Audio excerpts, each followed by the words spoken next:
ஓம் முருகா! அருணகிரிநாதர் அருளிய கந்தர் அலங்காரம்.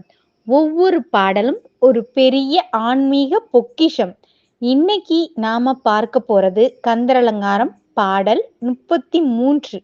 இந்த பாடல்ல மனிதன் பிறவி எனும் கடல்ல சிக்கி தவிக்கிறான்.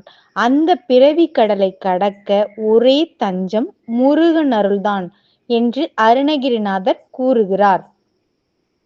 இப்போது இந்த பாடலை கந்தர் அலங்காரம் பாடல் எண் 33.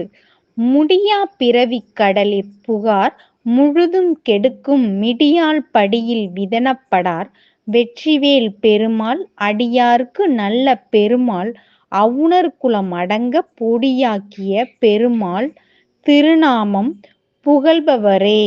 இந்த பாடல்ல அருணகிரிநாதர் சொல்வது என்னவென்றால், இந்த உலக வாழ்க்கை ஒரு பெரிய கடல் போல. அதில் ஆசை, துன்பம், பயம், கவலை எல்லாம் அலைகளாக வந்து மனிதனை அடிக்கடி தள்ளிவிடுகிறது. அந்த நேரத்தில் முருகனின் திருவடியை நினைக்கும் பக்தர்கள் மட்டும் இந்த பிறவி கடலை கடந்து அமைதியை அடைவார்கள். அதாவது முருகன் அருள் கிடைத்தால் பாவங்களும் துன்பங்களும் எல்லாம் பொடியாகி மறைந்துவிடும் என்று அருணகிரிநாதர் கூறுகிறார்.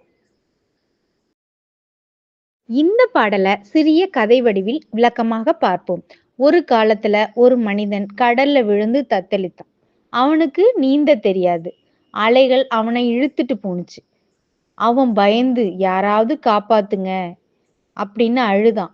அப்போ ஒரு படகு வந்துச்சு. அந்த படகுல இருந்தவர் சொன்னாரு, என் கைய பிடி, நான் உன்னை கரைக்கு கொண்டு போறேன். அவன் அந்த கையை பிடிச்சோன்ன அவன் உயிர் காப்பாற்றப்பட்டது. அதே மாதிரிதான் இந்த வாழ்க்கையும். பிறவி என்னும் கடல்ல நாம சிக்கும்போது நம்மை கரைக்கு கொண்டு செல்லும் படகுதான் முருகனோட அருள்.